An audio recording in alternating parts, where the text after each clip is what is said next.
Hi guys, I'm Teacher Jess and welcome to Geo Cafe. How are you doing? So this is a very different type of video. I did not actually have this planned, but I was reading through the news and I thought actually this is worth doing a video on. So the idea of Geo Cafe is to be looking at things that are happening in geography, and that includes things that are happening at the moment. And one of the major geographical events that is happening is Hurricane Beryl. So I thought we could take a look at it. We thought I don't really have a big plan for this video. It's not like my normal lesson style plans where I have material that I want to go through. I want to recap a little bit about hurricanes, you know, how they form, that kind of thing. Um, what makes this such a interesting and unique hurricane. Um, and yeah, and I thought maybe we could take a look at what's actually happening, what some of the articles are saying, and how it's impacting everyone. Um, Bear in mind, I'm not a journalist, I'm not a meteorologist, I don't have the latest and greatest. The only information that I have is the articles that we're gonna find and take a look at. And all that I can do is, as a teacher, just try to explain what we're looking at and what some of these things mean. Okay, so let's explore this a little bit. Hurricane Beryl. So I thought we could first take a look at how hurricanes form and what they need to form. There are certain conditions that need to be met for a hurricane, wait, sorry, for a hurricane to actually start forming. One of them is warm sea or warm ocean temperatures. So high ocean temperatures and warm seas, and that being at least 27 degrees Celsius. Um, let's just go straight to the map. Let's take a look at where Hurricane Beryl is at the moment. And then we can also take a look at what the temperatures are. And actually, let's go to null school. Okay, so the color scheme is indicating temperature. So where it's red or that maroon, it's very warm. Where and the purple is the warmest. There we go. So there we can see the sea surface temperature is 30 degrees. And we said that the necessary conditions was over 27 degrees. So this has definitely met that. This is well above the conditions that we need to see for a hurricane to form. Okay, so we have the 27 degrees. The next one was converging wind, and this kind of goes hand in hand with the low pressure, an intense low pressure. So a hurricane, uh, sorry, which tab was it? A hurricane is referred to as a cyclone as well, a tropical cyclone. And a cyclone is a very strong low pressure system. And to have low pressure, you have to have rising air. Usually, where you have rising air, you have air converging towards the middle and then it lifts up. And you also see this where the ground is warm. So, where, like in this case, we have this warm ocean, and that means that the warm air is rising. And because that warm air is rising, it's kind of leaving like a bit of a vacuum at the base, and it pulls more air in. So we have this wind converging together and rising over the ocean. And that is a low pressure system. That is the converging wind. Okay, so we have the converging wind and we have the intense low pressure. Then Coriolis force. So Coriolis force is a force that comes from the turning of the earth. So as the earth turns, the wind and the ocean currents and everything gets deflected because of the turning of the earth. So I want to find a map of the paths of hurricanes.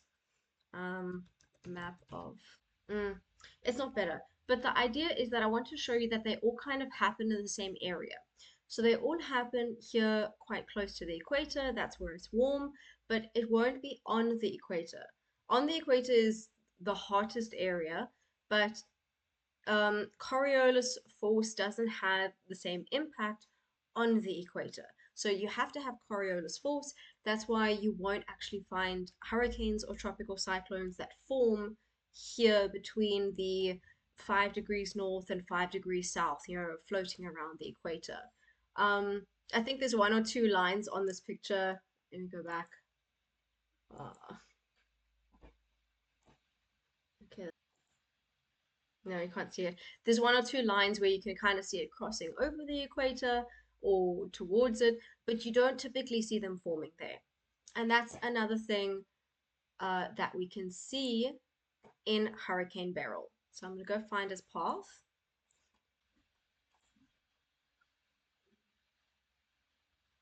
Sorry, just give me a moment. Sorry about the interruption. My puppy was looking for me. He was scratching at the door. He obviously just wanted to see what we would be doing. Say hello, Loki. Yes. Shame it's past his bedtime. It's quite late in the evening, and I think he's fussing to get put to bed. Okay, so I was saying that it will occur just north or south of the equator, and that's what we're seeing over here. So that's where it started to form. You want to go back? Okay.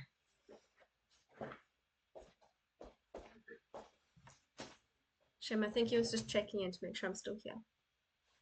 Yeah, so it's formed just north of the equator over here, or near the equator. Okay, so we have Coriolis force, we have the the intense low pressure, and then the last thing that a hurricane needs is humidity. So that's why they form around these warm oceans. Sorry, that's not what I was looking for. That's why they form over here, over the warm oceans. So where you have a lot of evaporation happening, you have a lot of humidity in the air. And what happens is that the hurricane will pick up this moisture and it will lift it and it will cool it as it rises, and that's what it gets its energy from. So the moisture, the water vapor, it will rise, it will condense, and that condensation releases energy. The hurricane then uses that energy as its fuel supply. Sorry, the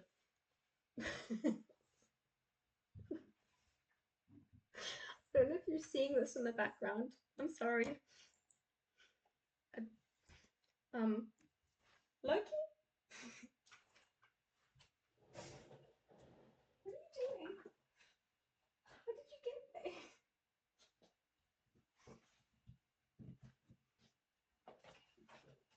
I'm sorry about the interruptions. Where was I? Okay, so it uses this heat as its fuel supply. So that's also where I put up this diagram.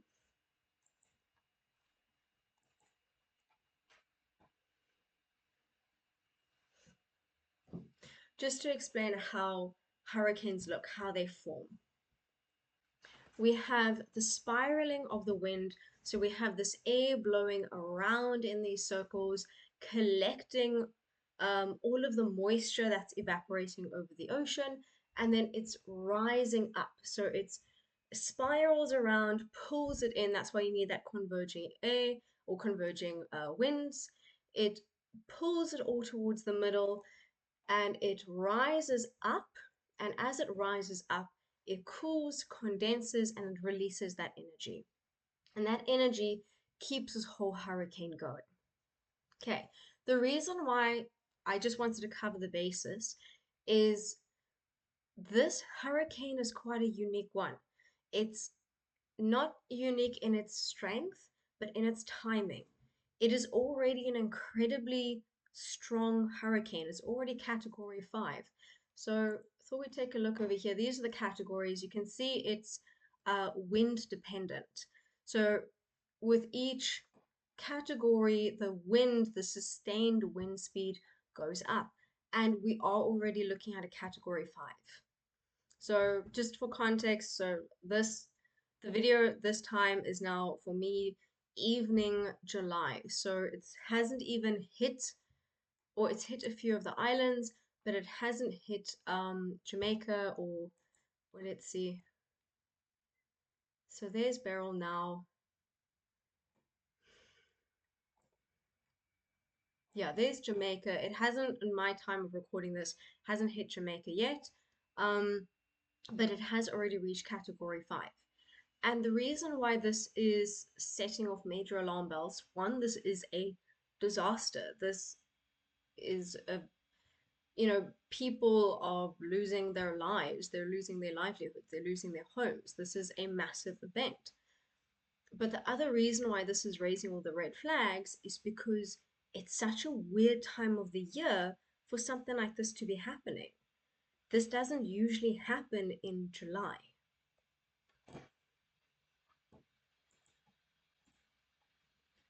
Sorry, I was just closing some of the tabs because I think it makes my stream quite laggy. The puppy finally asleep. There we go. Sorry. So you guys can see the puppy has destroyed the couch and he's finally asleep. Good. So I was saying that it's the timing that is making this hurricane seem very out of the norm. So I found a few articles that I thought we could take a look at, and then we can just explore this hurricane as it's happening. Okay, so this article that someone sent me from, sorry, where is it from? The New York Times. They were talking about how this is now the start of a hurricane season. So if you know anything about how hurricanes are named, you know that they're named alphabetically. And since this is Beryl, it's literally the second hurricane of the season, and it's already a category 5. So the season, I'm actually not sure when the season starts, like officially, but it's usually July-ish. This is when the northern hemisphere But this is when northern hemisphere is experiencing peak summer and the oceans are starting to warm. So that's when the hurricane season uh, picks up, when the oceans are now warm enough from the summer heating to reach that 27-degree threshold. It usually takes some time. So you've got the start of the season, that's now, and then you have peak season when we've had several months of heating. So right now, Northern Hemisphere is midsummer, not even really peak summer yet. I think anyone in the Northern Hemisphere will probably say that this isn't yet when you would have your hottest weather, your hottest conditions. So the ocean hasn't reached its full heating from all of summer. Usually, peak hurricane season would be towards like the end of summer, maybe even very early autumn. So for it to be happening now, it's unusual. And they're saying that this is quite a bad sign for the season coming up. If we already are experiencing hurricanes that are this strong, this early on, what is it going to look like when it does reach its peak? So where was the highlight? Here we go. Can't have Geo Cafe without coffee.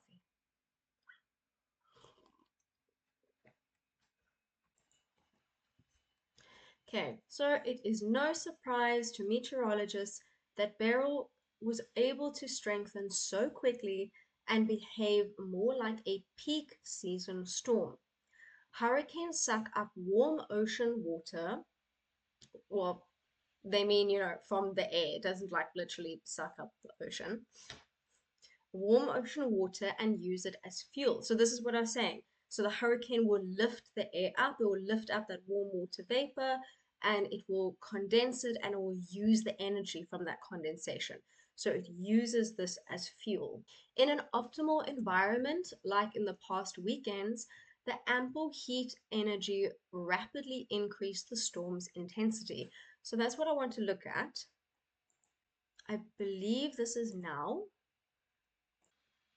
So this is a simulation of the global conditions, and I've turned it back on to sea surface temperature. So again, the colors are showing how warm the ocean is, and this is at the moment. Um, you can see that there's a lot of heat around the islands. And that makes sense because you don't actually have, you can think of it as you don't have fresh water coming in and circulating through. So all of the water has been pooled and is being contained in this area. It's not really circulating much. So because it's being contained and collected, it warms up in that space. So all of the warm water pools up together. Let me just show you another example of where we see that happen. Here, so you can see all the purple there. All the purple there and there and there. It's because the water is sheltered. It's sheltered so it stays there. It's not really being pulled back into the main circulation. And that's why all of that warmth just keeps absorbing. So that's kind of what's happening in this Gulf. We have this warm water that's being trapped here. I mean, it's not an anomaly for it to be stuck there, but it's also not surprising that this area is so warm because of that. Now, the setting that I switched to is called sea surface temperature anomaly. So the previous one I looked at what the temperature of the ocean is. This is looking at, is it normal? So it has its average. The program will have an average of this is the normal temperature, and is the current temperature above or below that? And if I click over here, let's say there, because that's kind of where the hurricane is. Sure, let's put it there. I don't know if you can see, but down over here it says 1.6 degrees. And that means that the ocean over there is about 1.6 degrees warmer than it normally would be. And that increase in temperature is enough to make this hurricane so strong. It's giving the hurricane fuel. And you can see from the path where it would have started somewhere around here, it's just continuing to pick up moisture and warmth as it's moving towards the Gulf. Are you seeing that as it's passing over these islands? So let's take a look at the path that it has been traveling. Oh, wait, sorry. I was wanting to explain about the temperatures, why these strange temperatures could be happening. A lot of the articles mention, climate change and global warming. I can see that being a thing, but I do also want to mention El Nino. So El Nino and La Nina are two phases. That's fine. Okay, so what happens is you have wind blowing the surface water across the ocean. So that's the constant trade winds, it's blowing them across. And typically it will blow the warm ocean, it will blow the warm waters towards like your, let me just find the map there, from East Pacific over there towards Western Pacific on the other side. So towards like Australia, Japan, all of these areas over here. Okay, so it would blow the warm waters towards the western side of the ocean, towards, let's say, Australia side, and away from South America. And that's normal conditions. But during El Nino, we actually see these trade winds begin to weaken. And sometimes they'll actually even reverse directions, which means that the warm water that was all being blown to the other side, that was being blown towards the west, is now actually pooling up in the middle of the Pacific Ocean. And that can result in warming across the globe.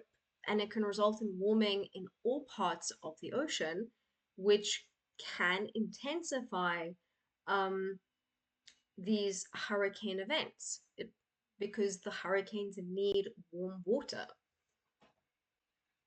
So here, this is current. This is current conditions. And at the moment, we are just coming out of an El Nino. I believe that we are now in neutral conditions. So it kind of goes in a cycle. It's El Nino where the winds drop and the warm water kind of pools in the middle. Then it dips to neutral, and then it would swing into the other end of the spectrum where the trade winds become so strong that it pushes the warm water even harder, and that's called La Nina. So we're expected to go into a La Nina now, But at the moment, I believe we're in neutral, but La Nina looks like it's going to be coming up. So that's what this is. This summary is just about the most recent conditions. So at the moment, it says over here, neutral conditions are present. La Nina is coming up, but I think that that predominant El Nino that we have been experiencing. So I'm just trying to find, there it is. All of this red, all of that red over there, that's the months that we were experiencing El Nino, which means that there would be a time where the oceans were considerably warmer than normal. And it's possible that that would have contributed to these warm conditions in the Gulf.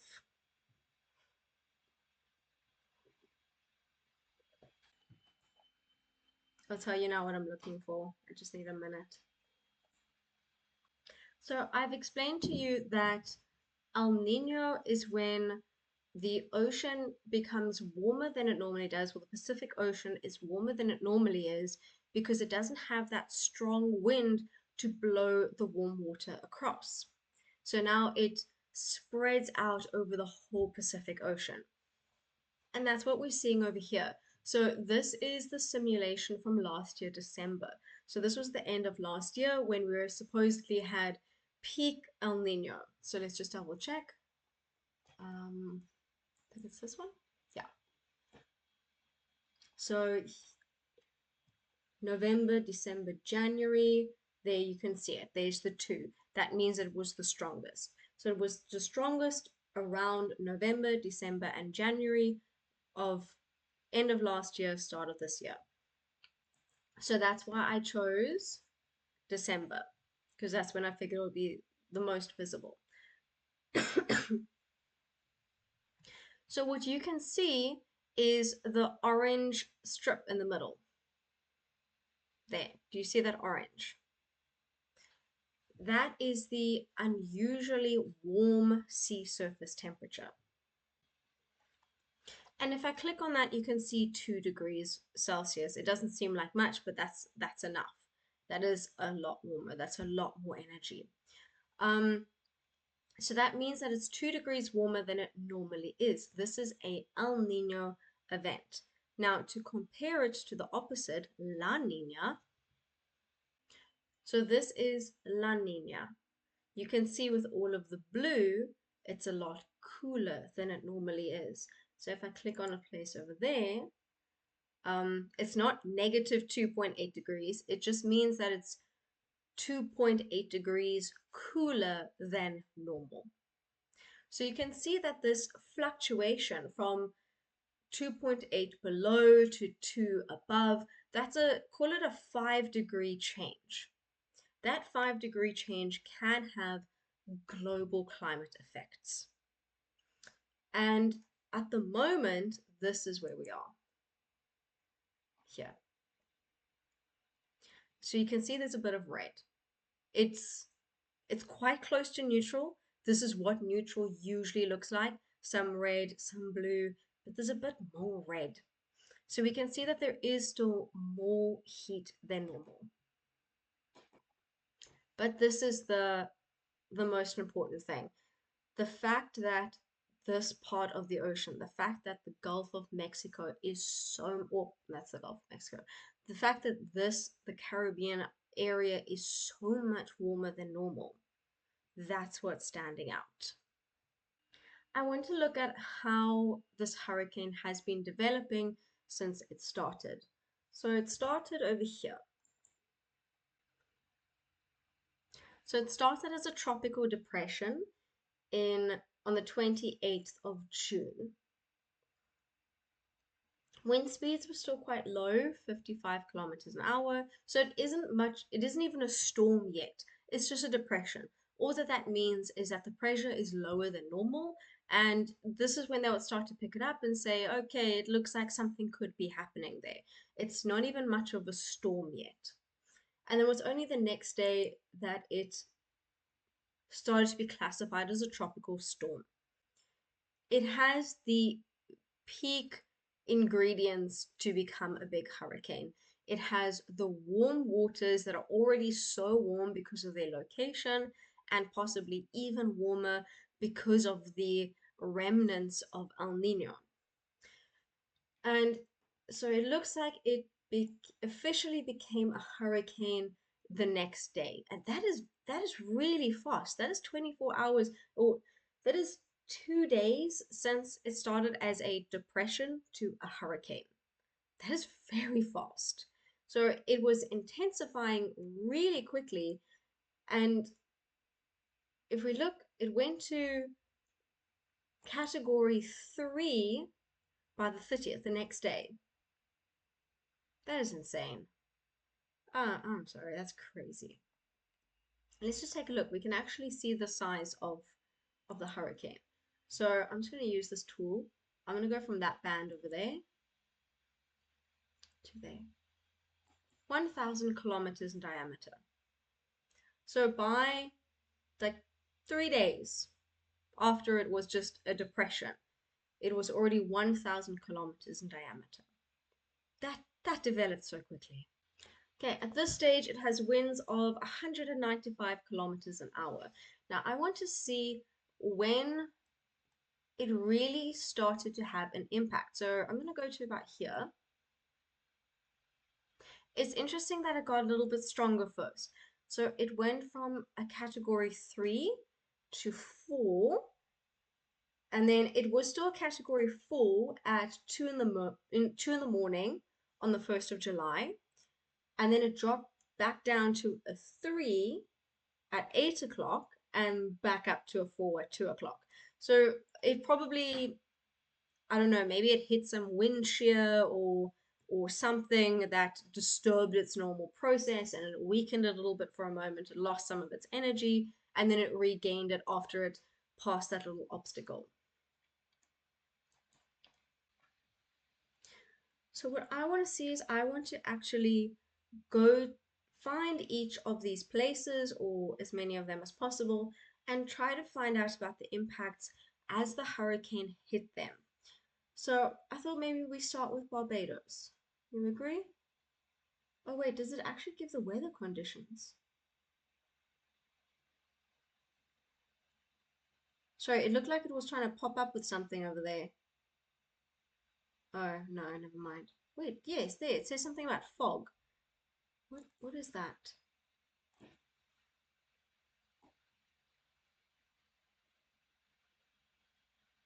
I'm not sure.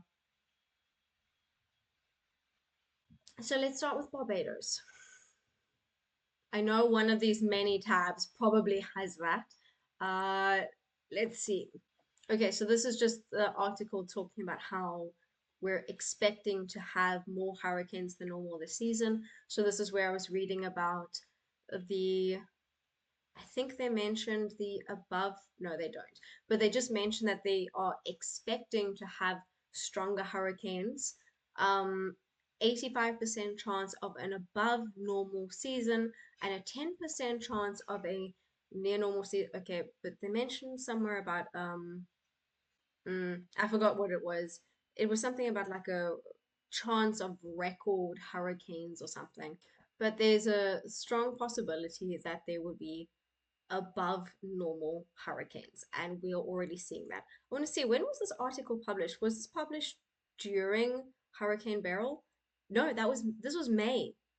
Okay, so in the 23rd of May already, they were predicting that we would have a strong hurricane season. So they obviously saw the things like the warm ocean conditions and all of the atmospheric conditions that go with it, and they could see that this was prime conditions for a big hurricane. And it's just started, it hit the ground running. It just from day one, it's like hurricane season, let's go. It seems that I didn't have an article for that. So which country, which island? Barbados. No, I searched it. I obviously didn't find an article. Okay, so we have moving towards Jamaica. Here we go. Let's see. Sea damage left by Hurricane Beryl in Barbados. Sure, look at that. That's a satellite image of it. It's just covering that island. Okay, let's see what the article has to say. After making landfall, Hurricane Beryl jumped from a category 4 to 5 to a category 5 Monday night with winds increasing to 160 miles per hour. Okay, I don't know what that translates to in kilometers an hour. I might need to just set up a little conversion tab somewhere. Hurricane Beryl is expected to bring life-threatening winds and storm surges to Jamaica on Wednesday. Okay, I kind of want to know about Barbados. We'll get to Jamaica. Um, a tour through the island at 10 in the morning. Okay, here we go. The impact. Jeez. Just flooding everywhere. Sure. There's a boat in a tree. There is a boat in a tree. I don't even know if that's from storm surge. I would assume storm surge actually. I was gonna say I don't know if it's storm surge or wind or whatever else, but logically storm surge makes sense. So it's when you have these waves that come crashing in. It's these massive like flooding type waves that just crash into the coastline and they bring destruction with them. So when we think about hurricanes, we usually think about the wind and the rain and the awful weather, but it's also the sea that they bring with them. They pretty much bring the ocean inland with them as well. So the flooding comes from the heavy amount of rain, but it also comes from the constant crash in of these waves and the storm surge flooding the coastland. You can see this is in ruins. I'm trying to see if there's anything actually. Yo, look at all that flooding. And with flooding like this, there is so much risk even after the disaster. You think about fresh water supplies that are being ruined. You can think about illnesses and diseases that can be spread. Um, actually, just getting around safely. You don't know what's in this water. You don't know, maybe some power lines could have been destroyed. It's dangerous to get around. Just look at the force of that. Sure.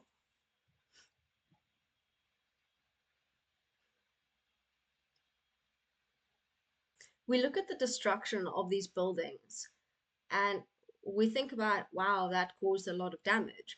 But what kind of damage does it do to the people's, lives? Not just the lives that are lost, but the livelihoods that have been damaged. So people's homes that they need to rebuild, their businesses that they need to rebuild, work and places of employment. How much will that set back if you are owning a little store or are owning a little business and you hope that your insurance can help you get back on your feet, but how much will that set you back? This is time that you're not earning money. This is time that you're maybe not paying salaries or not getting a salary. So you are trying to recover from this disaster. We don't know what kind of disaster they're left in, but whatever their normal income supply is probably now questionable. So they don't necessarily even have the means to rebound. And that's assuming that they have decent insurance or a financial safety net. This is where humanitarian aid needs to come in. This is where you need help from other countries and other places. I wanted to see if they actually no, if they actually recorded anything about what happened, not just, the pictures.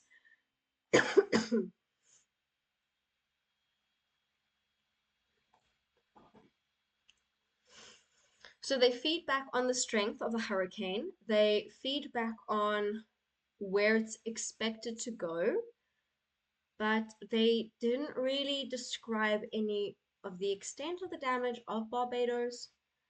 Let's see if we can find another article. Where did it go? That's okay, that actually just says photos. Let me just go under the news tab. I don't know why I'm wasting my time. Let's try this one. Okay, Barbados. Hurricane Beryl strengthened to Category 5 status late Monday after it ripped doors, windows, and roofs roofs of homes across the southeastern Caribbean with devastating winds and storm surges fueled by the Atlantic's record warmth. So this is what I was talking about, the warm ocean. Beryl made landfall in on the island of, oh, I can't pronounce that, in Grenada as as the earliest Category 4 storm in the Atlantic. Then late in the day, the National Hurricane Center in Miami said that its winds have increased to Category 5 strength, fluctuating in strength.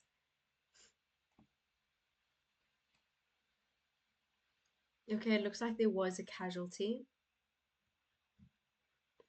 Obviously, it's still very early. If this storm has just passed, they've probably only just begun to send out search teams and help to the people. And there's not much that they can do. If we look at this storm right here, let's go put that there. There's Barbados. There's that tiny little island. It is covered by the hurricane. They have nowhere to go. You know, when we look at the impact management techniques, it's always things like evacuating the area and moving to a safe place and something like that. But where do they go? When the entire island is covered in a hurricane, where do you evacuate to? I don't know, is this Barbados? Okay, let's look at this picture over here, if you can see it. There. So this is a photo from the damage. Look at the types of buildings. We can clearly see this is an LEDC. This is a less economically developed country. So they don't have massive infrastructure and these big buildings and everything. Actually, look at these lines over here. I'm actually not sure if these are telephone lines or power lines or what this is, but this is not very well built. And if this is the type of infrastructure that you have, look at the flooding over here. There's no space for draining of water or anything. But when this is the infrastructure you have, when this is the shelter, literally the shelter that you have to live in, where are you going to go? Where are you going to sit and bunker down for the hurricane? So I can imagine that the fatalities and the injuries on something like this must be devastating, astronomical. So let's look at another one. Where should we go? St. Vincent? Maybe. I think I had an article about it. It's currently still category 5 and it's still over the ocean. We, okay, I see, never mind. Sorry, it has gone back down to category 4. So hopefully it will start to weaken. But I was going to say, for as long as it's over this warm ocean, it can still continue to stay this strong. It can stay at a category 5, but I see it's coming back down. Nearby islands, including Grenada and St. Vincent, are also experiencing catastrophic winds and life-threatening storm surge, the Hurricane Center said. In half an hour, they were flattened. It says one person died. They weren't able to assess the situation yet. I think this is what I already read or sounds similar. A half an hour of the storm tearing through. Jeez, look at the damage. Bear in mind the challenge we have. Added that the government will send people early on Tuesday to evaluate the situation on the islands. I wonder if there's been an update on this. So when was this posted? Oh no, that was posted today. Okay, so there's nothing available.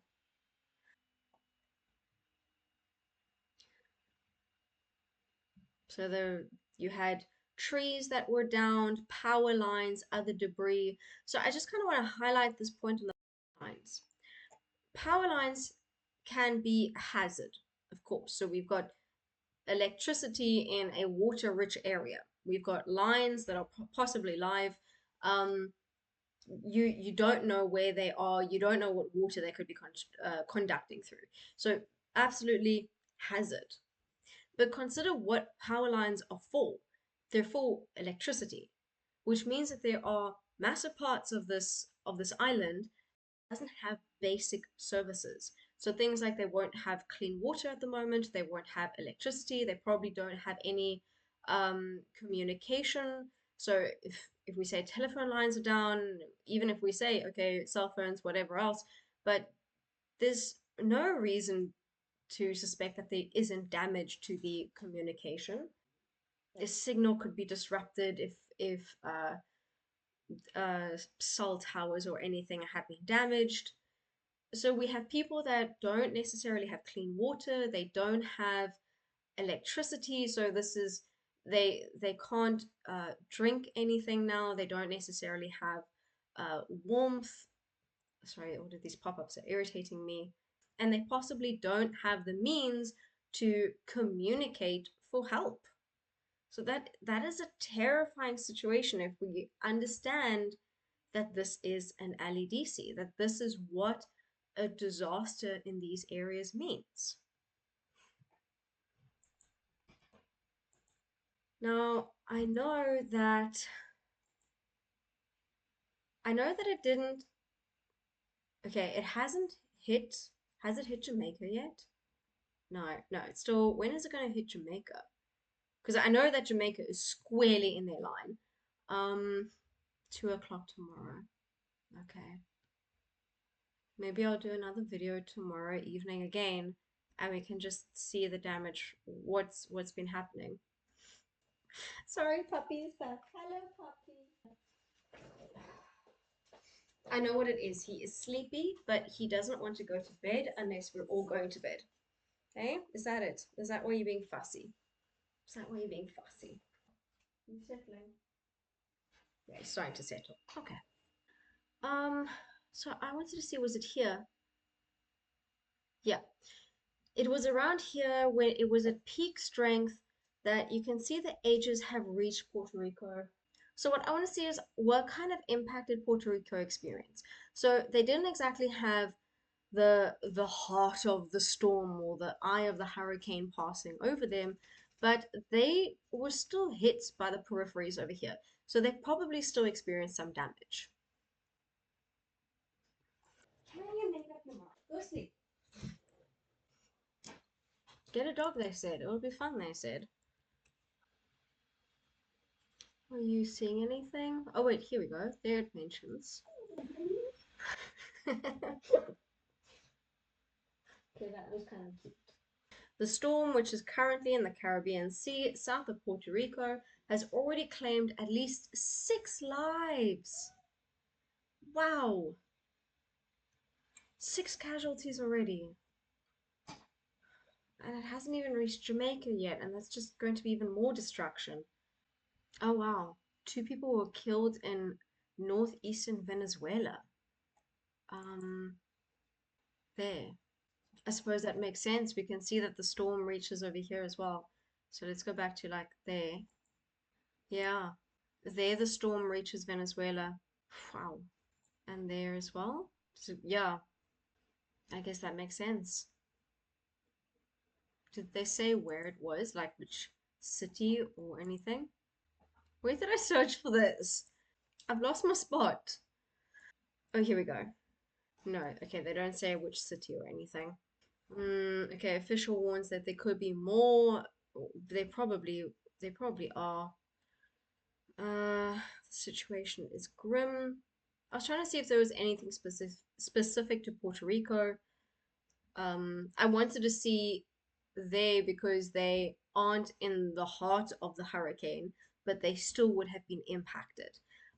You'll probably find that they'll come into the news later on when they start, migrating the radius of the journalism out a little bit. So let's see what's expected now. This is where the hurricane is. I'm not going to say at the moment, it probably is at the moment, but since it was last updated. So from this line all the way along here to there, it's been updating and tracking the information. Moving forward, you see there's this cone shape. I think it's actually called the cone of uncertainty. Is it? Yes, literally, cone of uncertainty. So what that means is that's where they're expecting it to go to. So according to its current path, according to the wind at the moment and how it might change, this is where the storm is expected to move towards. So it pretty much looks guaranteed that it's going to hit Jamaica. And it's going to hit tomorrow afternoon. Well, in my time tomorrow afternoon. It wouldn't have even hit yet by tomorrow. We'll see how it happens. You can see all of these places, the red outlines are on a hurricane warning, so everyone there would have been alerted already. But again, what are they doing? Let's see if we can find out. What is Jamaica doing to prepare for this hurricane? Okay, so I'm gonna Google literally that.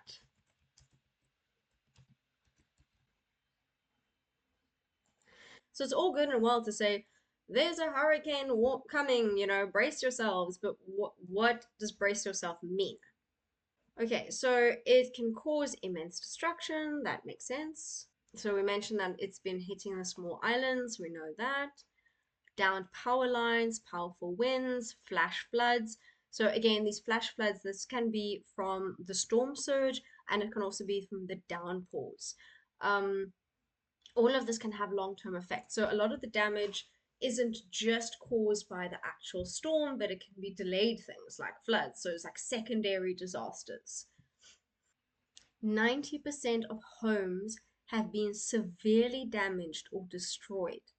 That just puts it into context. 90% of homes severely damaged or destroyed. That doesn't mean that the other 10% were fine. It just means that the other 10% weren't severely damaged. They were just damaged. But they wouldn't have stood a chance against this hurricane. You can see a lot of the same information is repeated. One fatality, probably more confirmed in the future. Of course, there's only so many sources that you can get information from. But what I want to know is, what can Jamaica do? Okay, they're mentioning the high temperatures. They explain the evaporation, how it drives the hurricane. At least we've covered that.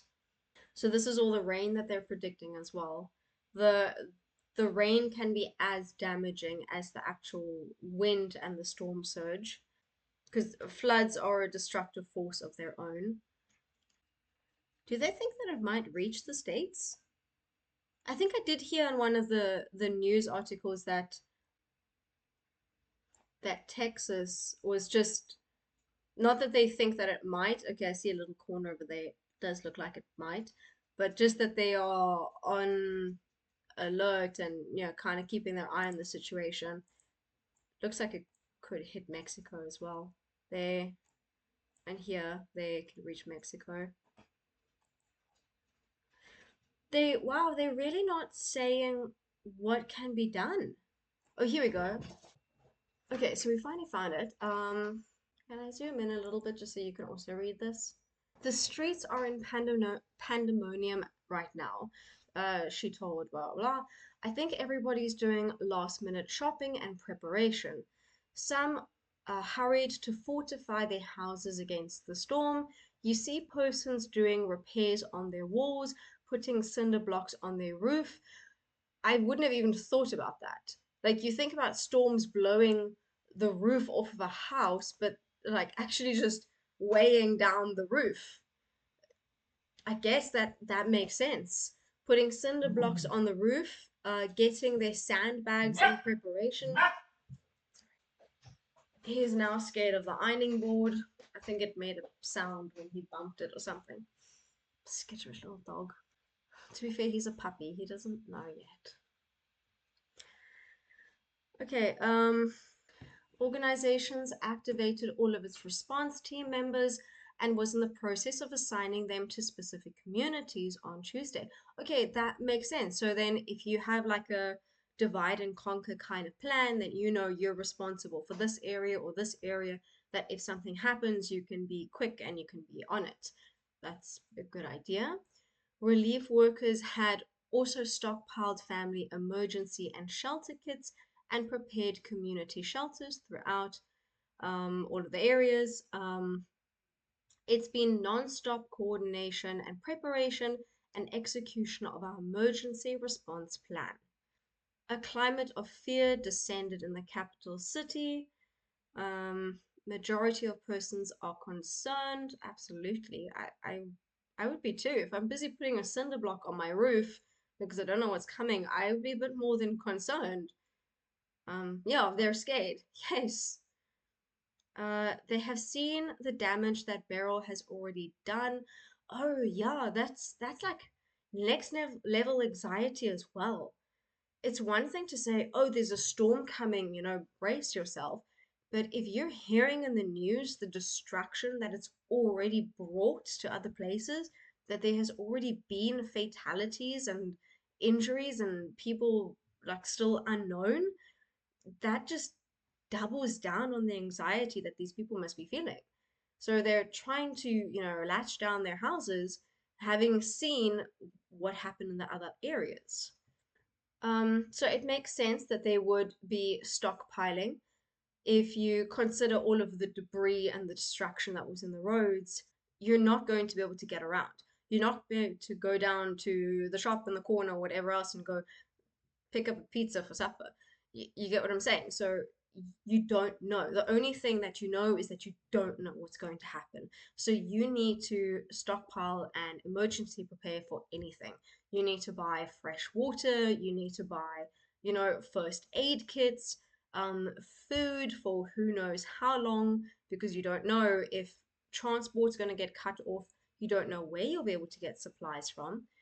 One tip that I was seeing was finding batteries.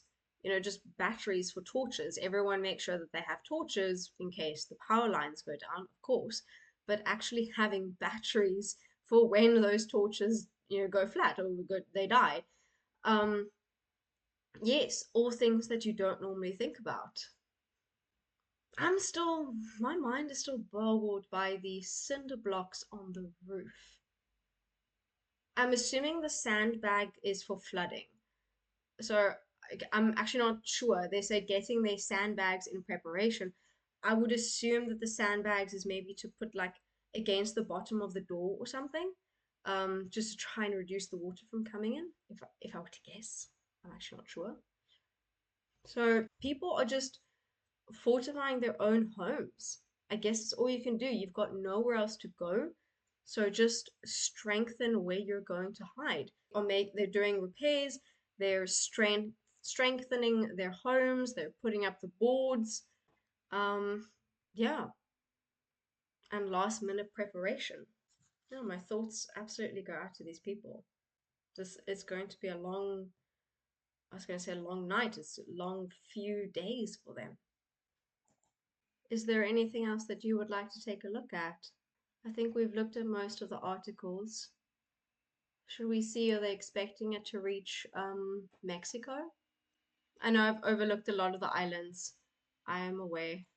I just wanted to go to the ones where I think there would be some news for me to find. Well, let's see. Is it possible that it could reach Mexico? Yeah, something. Hurricane Beryl has a long way to go across the Caribbean. The storm will encounter less favorable conditions in the Western Caribbean. It is forecasted to decrease to Category 2 or even 1. That's fairly good. So let's go back over here. So we're seeing that. I can't say for sure what these less favorable conditions are. Maybe it's a change in wind direction, maybe it's increased friction that it's experiencing, maybe it's strong winds from other directions, but from about there, okay, there it's a category 3.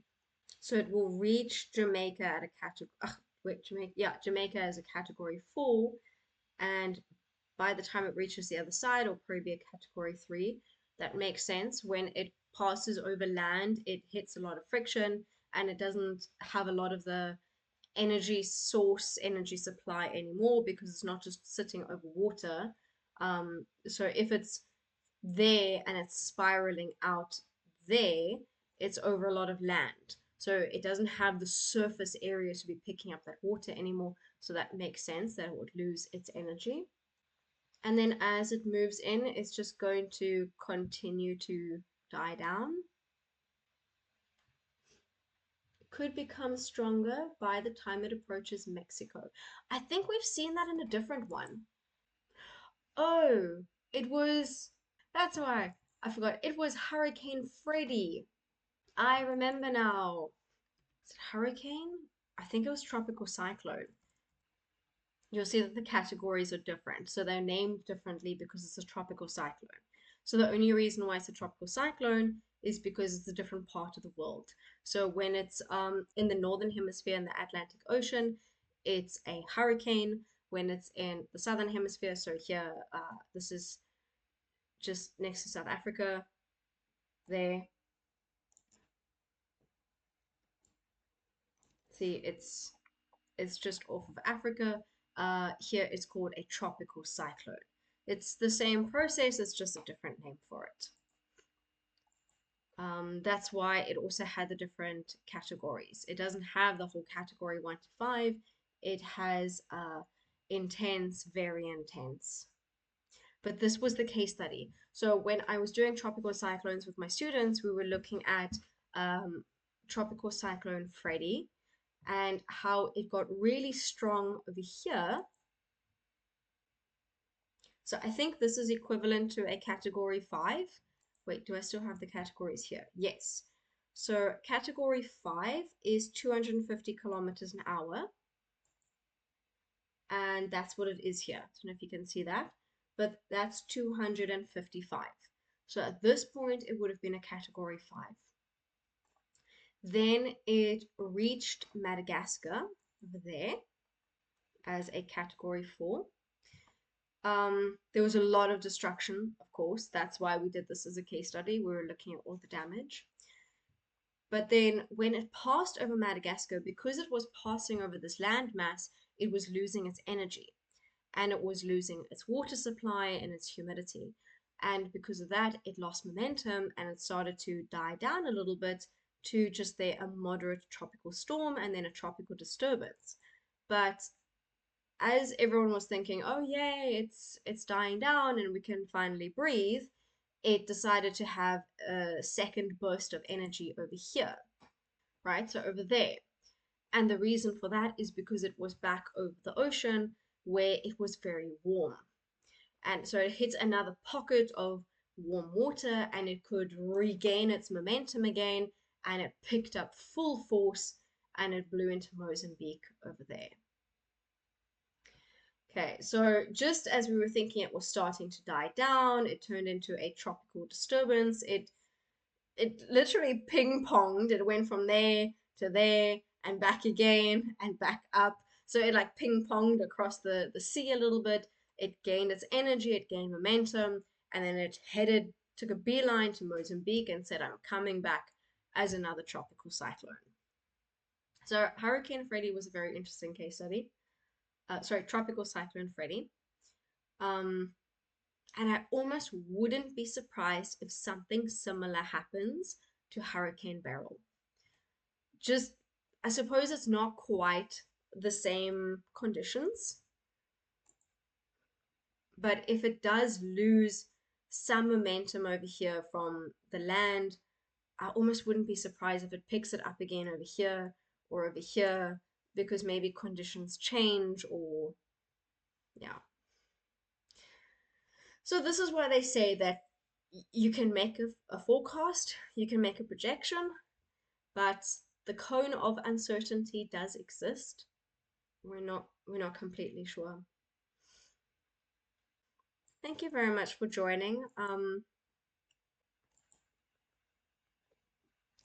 We can possibly do this again tomorrow evening and just see if there are any updates and see, what's happening with this hurricane and what's happening if it's hit Jamaica yet, what the forecasts are, and like I say, just look at it through the eyes of a teacher.